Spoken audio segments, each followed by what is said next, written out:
Welcome to the Trill and BA Show. I'm your host, Felicia Ann Rose Anuha, aka the Trillest MBA you will ever know. And I'm here to help you survive and thrive in corporate America by giving you the truth and being as real as only I can be. Guys, guess who I have with me today?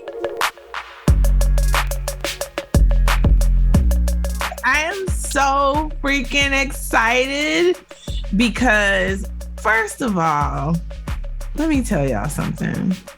I needed a vacation. I needed a break. I needed to recharge. I needed to just get my life together, make some major life decisions and moves. And so I called up my employment attorney / sister girlfriend / just, the person who is the ultimate corporate warrior for us, Attorney Anitra. And I was like, hey girl, hey, you know how last year you gave us legal therapy? I'm gonna need you to give us some legal therapy while I go do some self-therapy. And she was like, I got you, bet. And so today, after listening to these 7 magnificent episodes this season and figuring out how to clarify myself, I got questions. So Attorney Anitra, thank you for taking over the Trill and BA Show while I was gone. Welcome back to the show.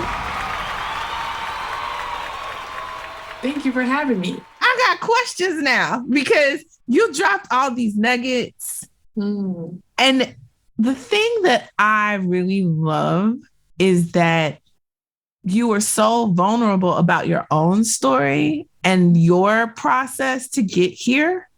And I just want to say thank you.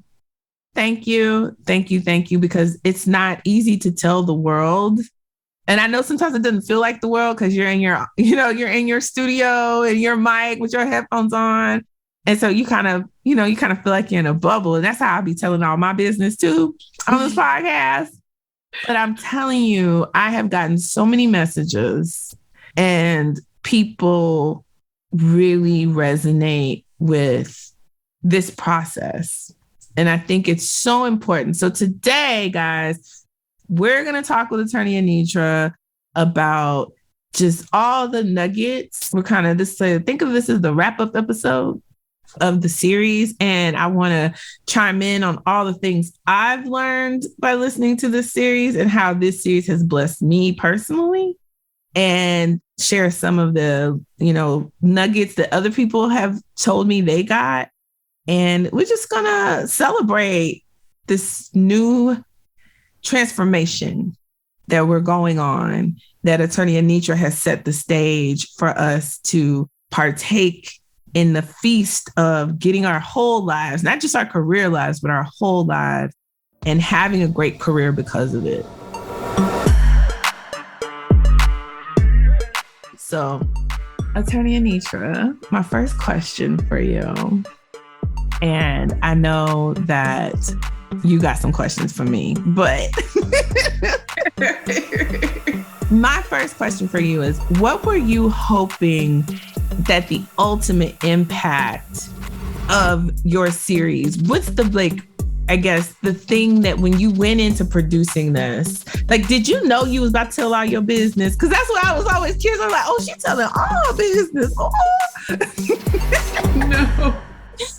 I actually recorded, I think, almost all the episodes before I listened to them again. I'm just like, no, this is trash.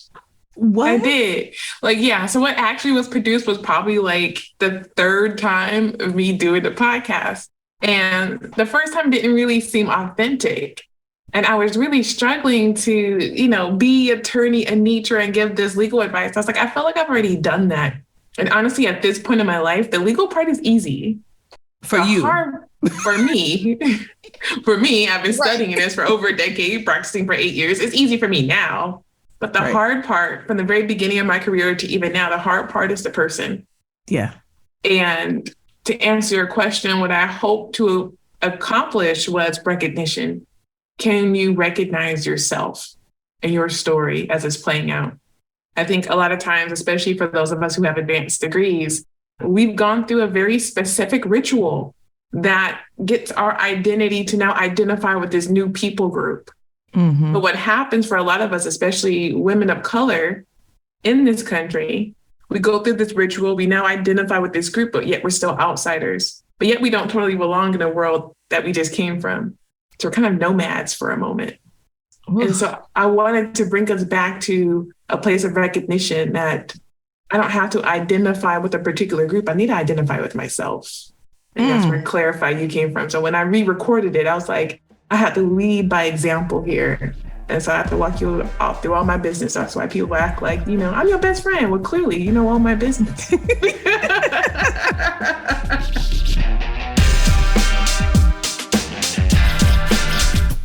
Oh my God. I have so many emotions from what you just said because, you know, I recently got back from Indonesia and I've made some decisions for my life that I'm just gonna try, right? And my life isn't exactly how I want it to be. And, you know, you saying that we have to just recognize ourselves. And I've been on this journey of trying to figure out who the fuck I am and who I want to be when I grow up. And it has affected every aspect of my life, especially my career. And I'm just at this place where I really need to do the work to clarify, you know, myself and get back to myself and recognize my own humanity. And I think something that you've done that I hope, you know, as over time, as people continue to listen to this series, I hope what they get is that you can reclaim your humanity when you've been in spaces that have denied you your humanity. Right. That part. Mm-hmm. And I think that was the unlock that you gave me in this series, is that just because you're in spaces where some people don't recognize your humanity doesn't mean that you forget that you're human. Yeah, that's so powerful. And it's so simple, but it's so easy to be disconnected from your humanity. Because in response to somebody denying you your humanity, what do? You become like superhuman. Yeah. Right? Yeah. You have to overcome. You have to overcome. You have I can do it all. Next level. Yeah. But what about the very basic needs that you have as a human being? We neglect those and we feel like we don't have the privilege, the luxury of saying that we even need that. Yeah. So true. I have a question for you. Oh, no. Okay. Now she about to put me in the hot seat. Okay. Well, you talk about figuring out what you want to be when you grow up and reclaiming your humanity. Who were you? When did you veer off that path of understanding who you were and those dreams that you had as a child? Who was Felicia Ann Rose Enuha? Oh, God. I was a character. I've always been a character. Like, I've always been a riot, a fun time. Like, my mom would look at me and be like, I don't know what I'm raising. I go back to my 6-year-old self.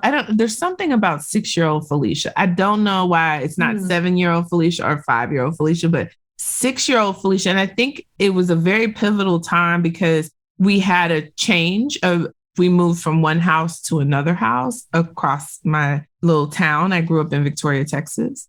And I distinctly have like vivid memories of that time. It was also the age where my cousin, who was 12, my nuclear family was very small. My mom only had one sibling. And so the oldest son of my mom's brother, my uncle, he had passed away when I was 6 years old. So that was a very vivid tragedy in our family. And, you know, you never realize how those things affect you.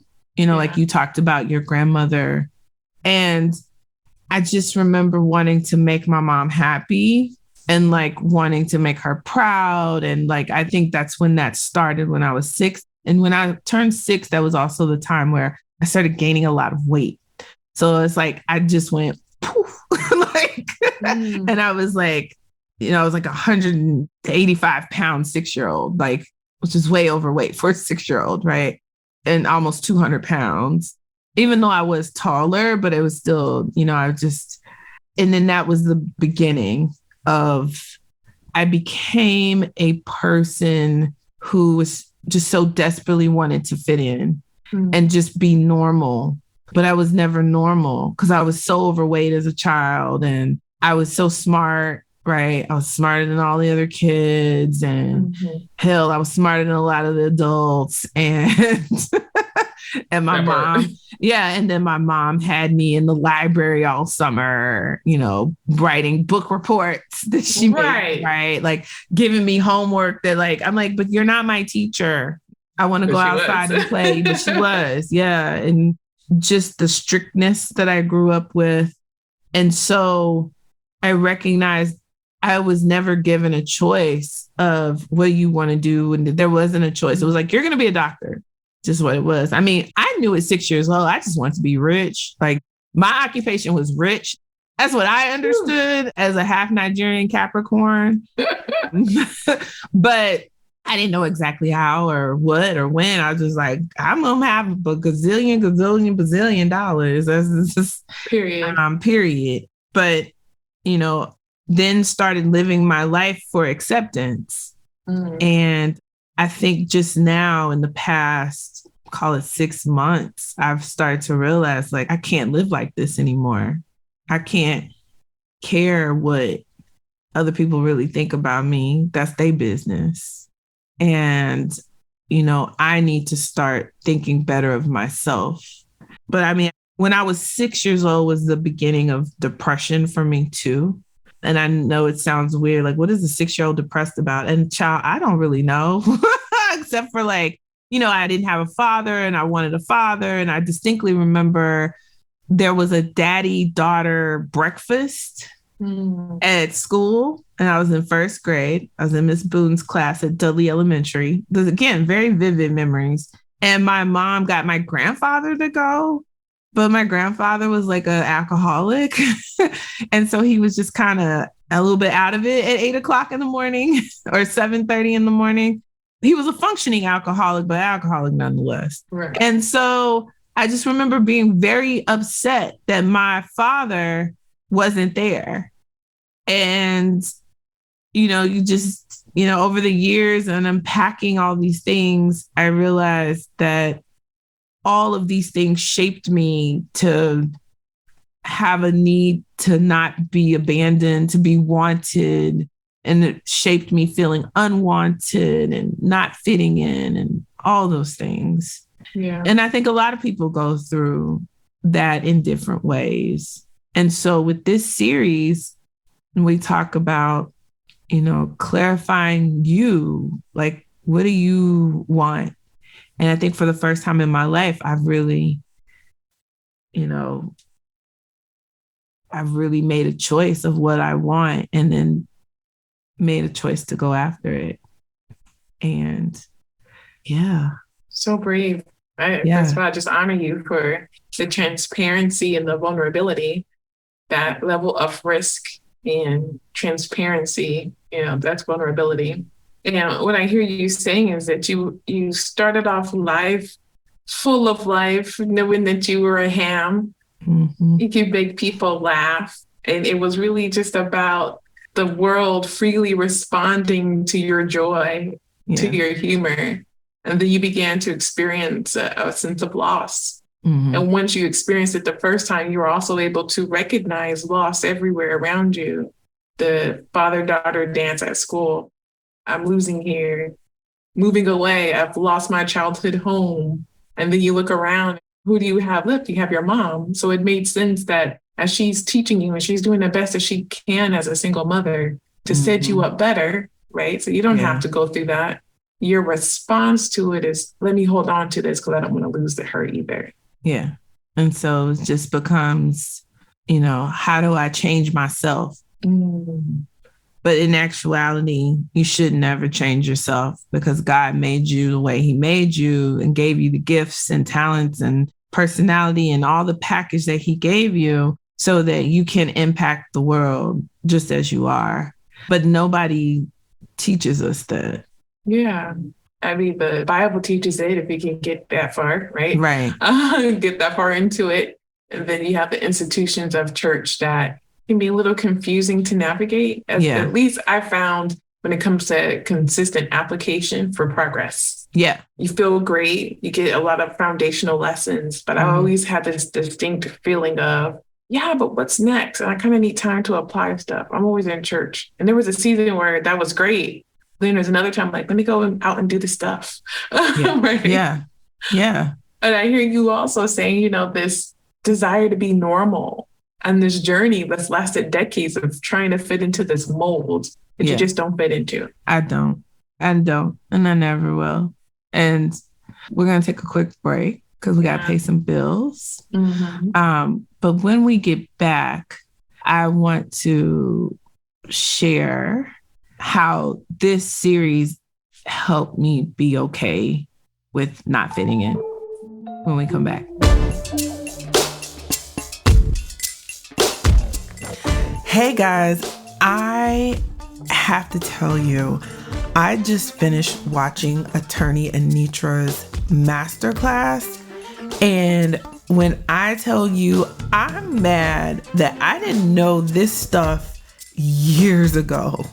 Like, game changer. Like, we're talking about how to document. We're talking about how the process of thinking through how to fight for your rights in the workplace. When I tell you, she breaks this down so well and gives you the framework and then tells you what you need to do to protect yourself and get your coins. When I tell you, for me, this is a game changer. And I am definitely going to be incorporating these principles and practices into how I coach people, especially people who are in a sticky situation. I mean, we're talking pips, we're talking can't get promoted, and this new term, quiet firing.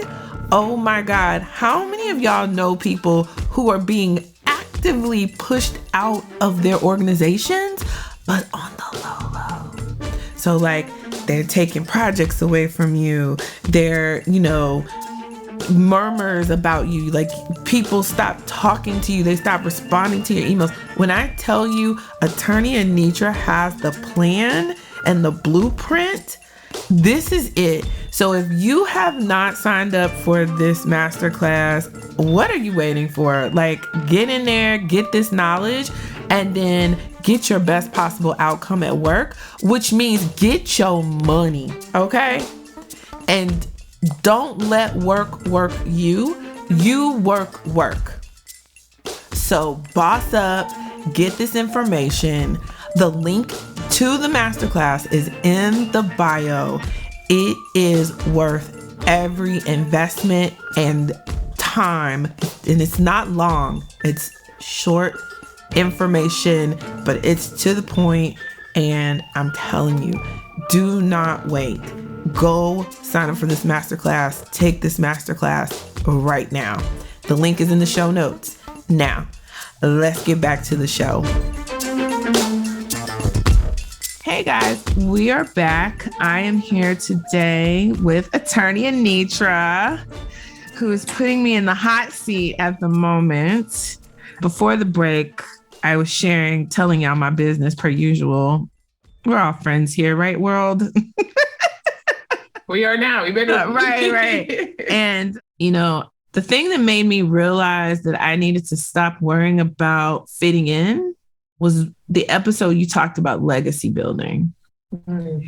And I realized listening to that episode that I cannot build the legacy I want to build, or the thing that had always been inside of me from when I was 6 years old, that I can't build that company and I can't build that legacy if I continue to stay concerned with fitting in. Yeah, that's so good. And I honor you again for that revelation and that transparency, because what we just did was your context. And that's what's so beautiful about this process, that as you go through it, it's multi-layered. It's not just one day I'm going to decide to do better. We have to understand ourselves to the point where we can see the path forward and we can make an informed choice. We're very big on having informed choices in the legal world. Is it really your choice if you don't have all the information that goes into making the decision? And that's what's so great. And what we just did was we walked you through your context and you were able to say, am I going to focus on fitting in, on being quote unquote normal, whatever that is. Right.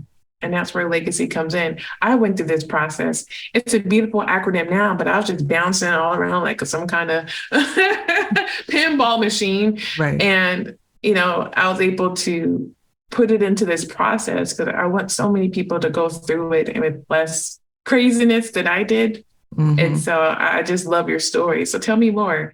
What is this legacy that you see you leaving? So, between listening to your podcast episodes and being in Indonesia, looking out at the Indian Ocean, I realized that I have some gifts that I've been hiding. And I am actually becoming a stand-up comic. So I started doing stand-up comedy when I got back from Indonesia here in Houston. And I've been going to open mics for about 3 weeks. And I had my first show recently where I was on a flyer. It's real when you get that little it was like postcard size flyer. Yes. And I was featured on the show. I was the first act up. I got a good 5 minutes and people laughed and people came out. And so I am going to work on transitioning career-wise from, marketing, and I've been working in food, which the ironies, so many ironies. Like, nigga, you need to lose weight, but you're going to go work at these food companies. Like, what the fuck are you doing? Like it's like putting a crackhead in the crack house. It's like, why would you do that, Pookie? Get out. So, I'd be working to transition. But, as an MBA, that check be good. And girl. It's going to be a while. So I still have my full-time job. I'm still in corporate. I'm still fighting the good fight along with everybody, which has always been a part of this show that I'm in it with y'all. Like, I'm just a little bit ahead of most people that listen to this show. So I'm just sharing, what I learned and how I fucked up so you won't fuck up like I did. Like, go make some new fuck ups. Tell me about it. Let's all learn. But, I'm all about like, let's play this game. Let's get this money. But I think now with clarifying myself with this framework, I've really realized that there's more. Mm-hmm. There's more than just these promotions and these companies. There's more to this. There's more to life. And that legacy, like, what do I want to leave? And it's, I want to show the world that you can be a little Black girl from Victoria, Texas, with just some dreams, and you can go make it happen.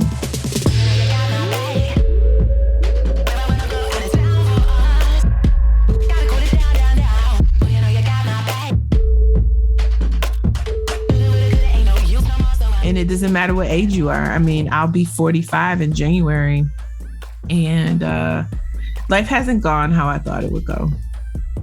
But that doesn't mean that I don't have the opportunity to continue to work to create the life that I want to have or I see for myself. That is amazing. Yeah. And at some point, I will find a Mr. Valentine of my own. Come on, somebody.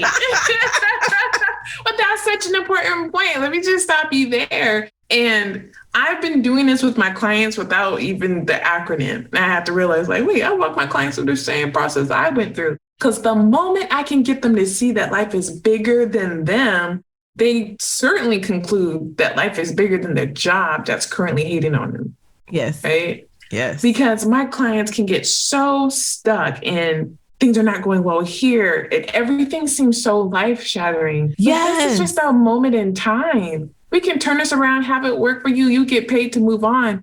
But if I can get them to focus on, hold on, I have more to live for here. Yes. Now they start to hear the legal strategies. But before, life is in the way. Yeah. And you know what? So I had a client, I probably shared this client with you, but like she was a newlywed and stuff was going bad at her job. And I'm like, girl, you got a whole husband and you're going to be worried about this stupid shit at your job?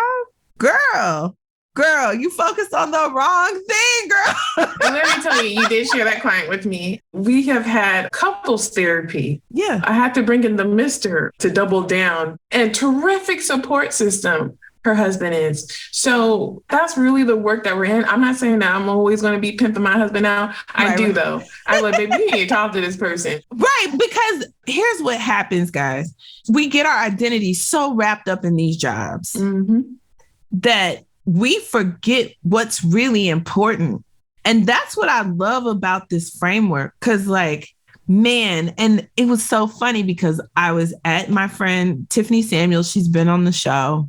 I was in Atlanta at her house when I was getting ready to release the rest episode. And so we were listening to it because I always, you know, do my little QA stuff. Be like, Chris, send it back to Chris. I changed this, blah, blah, blah. But she was listening. And again, here's somebody who goes hard in the paint in her roles and in her jobs, right?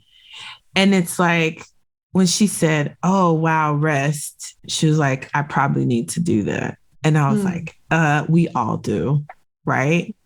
So, like I said earlier, off camera, when we were on the break, and you have so many nuggets in this process and in these episodes that you really have to listen to them a couple of times to catch everything. You're like a sleeper agent. But what I really believe is that the person listening, what they need at that moment, that's the thing they're going to catch at that moment. And then they're going to go back and they're going to listen again, and they're going to be a little further along, and they're going to catch the next thing when they're ready for it. So I'm not going to cry. Don't cry. You make me cry.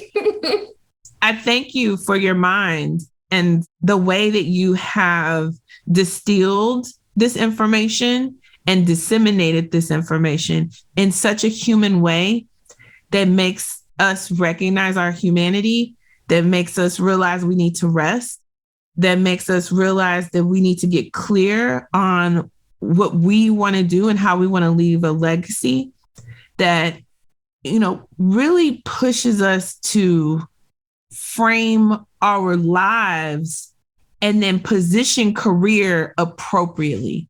Because I think the biggest thing I want people to take away from the Trill and BA show is that your career is a tool for your life, not that your career is your life. Yes, that part. And I think what you've done here is giving us the blueprint for that. Thank you for that. Thank you for encouraging me. I had a breakthrough this morning.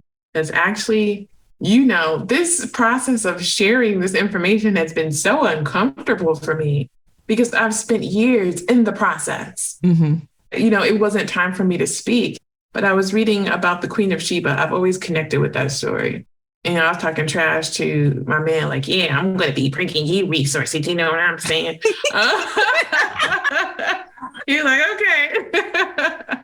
But something happened. It clicked for me reading this story over and over again, doing a devotional, my little Bible app. And it mentions how she doesn't start to speak, doesn't record her speech in the scriptures until after she's so overwhelmed, her spirit faints within her, after she sees what God has done in Solomon's life. And it was as if in that moment, what she now said was going to mean something to the world. And I identified with that instead of assuming like, because I've been quiet for so long, because I haven't shared, because I've been in the shadows, it means that maybe what I have to say now doesn't mean anything. What if instead, because I went through the process first, because it had to happen to me first, and I had to be humbled, I had to learn about myself. Now that I am able to come back and share it, it means something to the world. And that goes back to my own sense of legacy, right? What am I leaving behind? I wanted to leave behind wisdom. I wanted to leave behind the fact that people are so valuable. Whatever you believe, we are powerful. We're walking around able to think, create, innovate, multiply, whatever we are, wherever we came from. We are forces to be reckoned with. And there's no greater pain for me in my life to see people not realize that power. Right.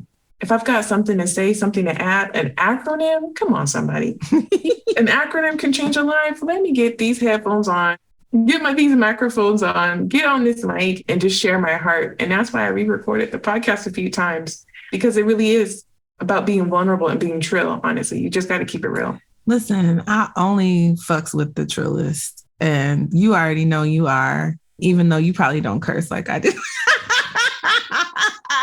I be feeling so bad sometimes because most of my friends are like really like in the word and like know their Bible. And then I'm a bit of a heathen. But again, I'm different. I accept it. God knows my heart. Like I have a relationship with God, but like I realize, and I think something that what you just said is that we all have to go through the test so we can have the testimony. And this is you giving us your testimony to help us. That truly is an act of love.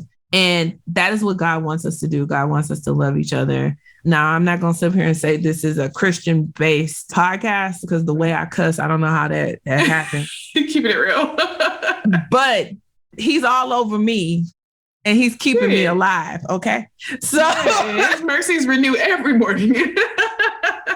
Let's not let my shenanigans fool anybody. We know whose we are and whom we are and who we belong to over here. And so if you listen to this podcast, just know you're going to get some ratchet. Hey, let's get ratchet.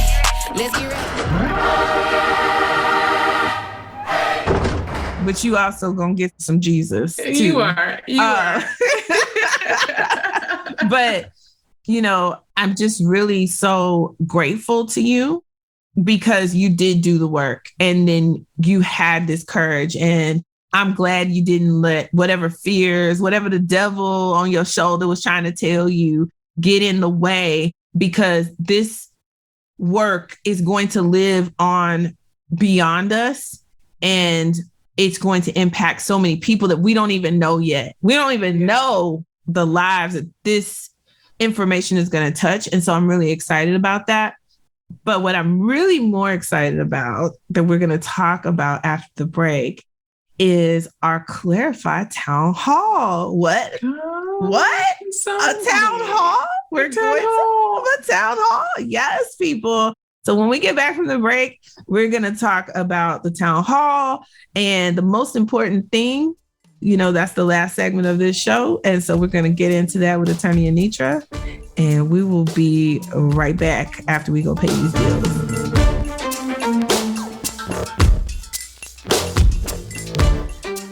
Hey, Attorney Anitra. Hey, how you doing? I'm good. So I was thinking what we could do for our listeners is get together on a live and like answer some of their questions about how to clarify them. What do you think about that? I love that because we've already been getting questions and it's like, how do we get the information to the people to hear it? But how do we get them to actually apply it? I know. So what I was thinking is that we could, you know, get a little URL and then have people register and they could come to a live. I love with that. Both of us. Yeah. So how's October 6th for you? Let me check my calendar. Girl, I'm open. I'm wide open. Let's do it. 8 p.m. Eastern? 8 p.m. Eastern. That means people on the West Coast have a chance to sign off work and just kind of sign on. You know what I'm saying? Yep, because that'll be 5 o'clock their time. It'll be 7 o'clock Central, 6 in Mountain. Like, it's all good. It's right after work. Grab you a glass of wine. Come hang out with me and Attorney Anitra. October 6th, 8 p.m. Eastern, 5 p.m. Pacific. Go to clarify.live. Clarify.live. It's that simple. Register. We will send you that link. We're going to have a town hall. We want to hear your hearts. We want to hear your minds. We want to answer some questions. Yeah. So if you had any clarifying questions to help you clarify you, come join us October 6th, 8 p.m. Go to clarify.live to register And we look forward to just, keeping it true. Keeping it true and restoring peace. Can we get some peace? Yes. And some rest. Let's get some rest. Yes. All right, we're going to get back to the show. All right, guys, we are back. And you probably heard the ad. Attorney Anitra and I are hosting a Clarified Town Hall. It will be October 6th at 8 p.m. You can go to clarify.live to register. I'm so excited about this, Anitra, because I don't think people really understand the magic of what you do when you work with your clients. And I do, because I am one of your clients. And I think what's really beautiful about how you are able to break down the answer to the question. So we'll be all emotional because it's our career and we're going through this thing. And now we had to get a lawyer and it just feels so overwhelming. Yeah. And the beautiful thing about what you do is first of all, your voice is so soothing. So it's like your temperament, your demeanor, and in your quiet confidence, which is so powerful, right? It just makes me realize oh, okay. And then you tell me, okay, girl, let me tell you what they're going to do. Here's what they're going to do this. They're going to say this. Now you can't react. And I need you to say this. And I need you to say that. And then I need you to write this email to your boss. And I need you to say this in the email. And then they going to do this. But I got you. I was just in every step of the way, you knew exactly what they were going to do. And after the first time when they did exactly what you said they were going to do, I was like, oh, she know how this going to go. Okay. And then I was good. I was like, okay, girl, you tell me what I got to do. And that's what my client said. I just had a client tell me yeah, that wasn't nearly as involved as I thought it was going to be for me. I just answered a few of your questions. You came back all right, they're going to give you this amount of money. Right. Isn't that great?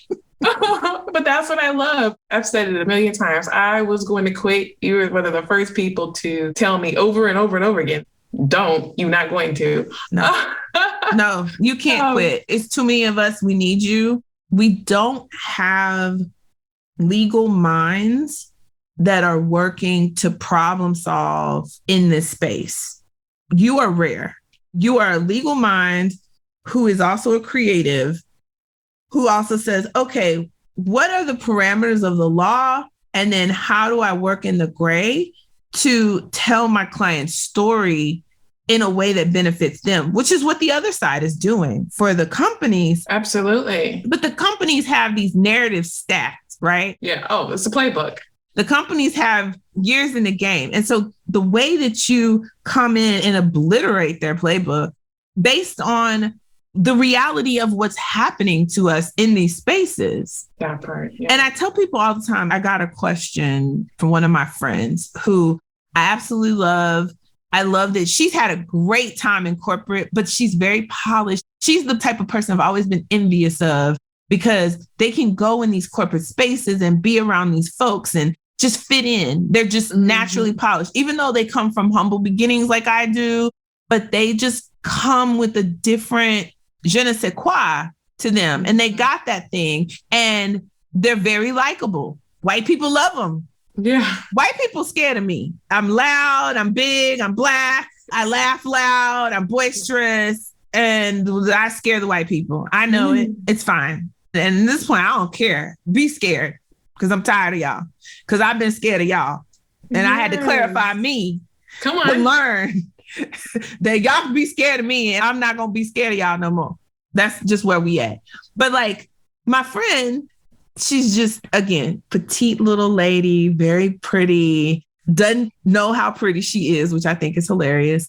And then like, she's just super smart, highly educated. I mean, for God's sake, she went to Wharton for her MBA, right? So like beastly. And she just has had this storied career.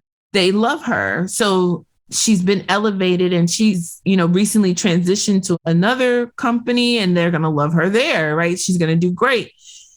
And when we talk And I tell her like, yeah, I just keep my attorney ready. These companies be on bullshit. So I just, they be on bullshit. They fuck with me. They get this Attorney Anitra smoke. That's just what's going to happen. And she was like, but how is it discrimination? And I'm like, here's the thing you need to understand.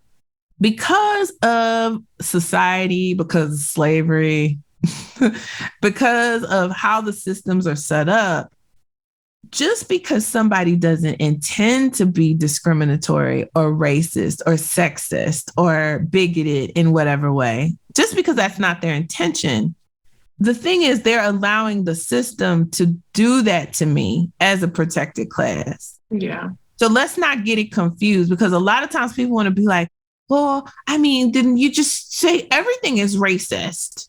And it's like, no, not everything is racist. But unfortunately, because of the construct and how we are, most things are rooted in some type of discrimination when you are somebody that looks like us. And what I hate is that we blur these lines and we try to say, well, that person's not racist. Well, the problem is that person doesn't have to be racist, and that person doesn't even have to be prejudiced. That person doesn't have to have intentions on harm for me to still experience harm. Right.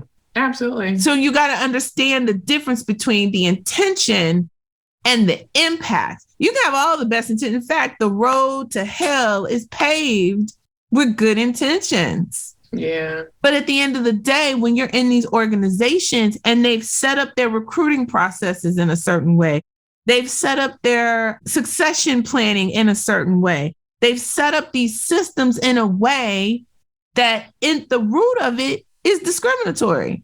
Yeah. And so your boss, the fact that he don't want to fight for you or try to make change for you, that's a problem. Right. And that's the power of the law and knowing it the way that I do, because I really have gotten away from even calling myself an employment discrimination attorney. I'm an employee needs attorney. And I can look at your 5 employee needs, the fact that you need pay, policies, partners, progress, and purpose. If you're not getting at least 3 of those needs, you're going to be looking for another job. It's something that's stopping you from really progressing. And so what I do is I can come in, take a look, see how many of your needs are being met and not met, dig a little deeper, add the law to see if there's just on its face something that we can hold them accountable for, and we keep it pushing. You don't have to be racist. You don't have to be sexist. You don't have to be a homophobe in order for me to hold the law against you and get this check. Amen. So we can resolve this matter. We don't have to do all the labeling and the discrimination according to the law. And that's why I created this whole system, Felicia, because I was getting these cases and at the core, I knew exactly what the person was trying to say. I knew what they experienced. They done cussed the person out. Right. They got so frustrated. And on the extreme end, people are killing people at work because they're so frustrated. Yeah, that's scary. It's really scary. Let's go ahead and rewind it back. I hear your story and we can address it. They have an opportunity to fix it. If they don't, I have another option for you. And that's what I love, because the other lawyers that I've worked with or tried to work with in the past on situations, it was all about, well, do you have a case and is this case worth any money? Mm-hmm. And that's not your MO. No. It's not about the money. We're on a bigger mission, guys. We want to see change. We want people's humanity recognized in these spaces. But the reason why and what's so powerful about this Clarify You framework and what we're going to dig into in the town hall is we have got to get people to see their own humanity first. Yeah. And that's the mission we're on.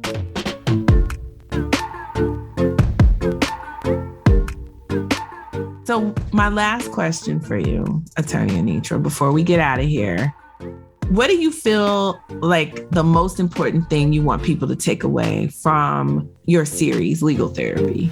Most important thing.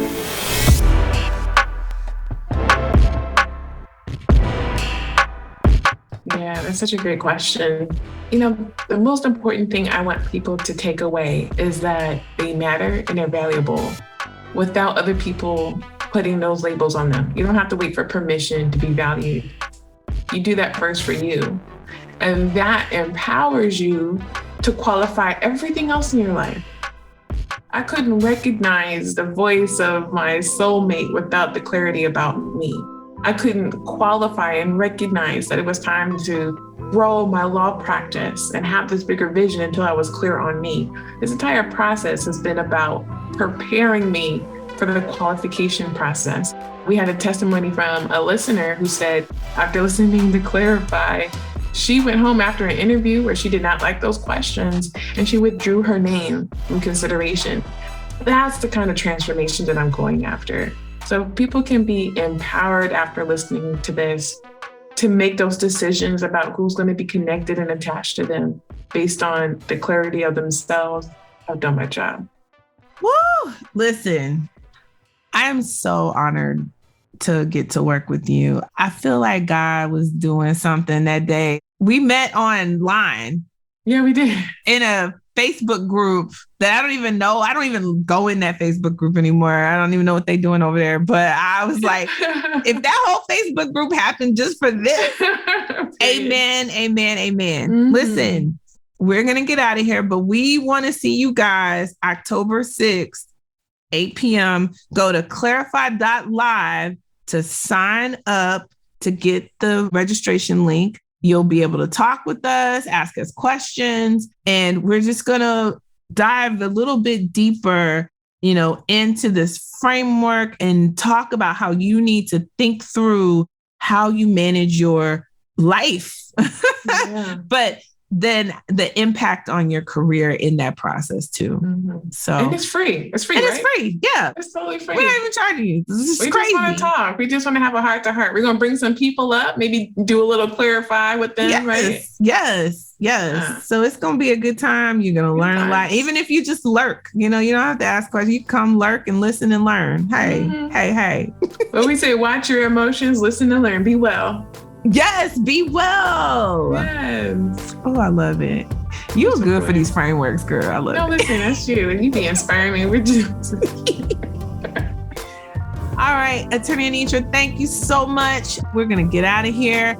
As always, guys, if you need some help or advice about a specific situation, you can always email me at ask@trillinba.com. I'm happy to either answer your question or connect you to the right person like Attorney Anitra if I don't have the answer. Again, that's ask@trillinba.com and send me your question or concern. Until next time, guys, I'll see you October 6th.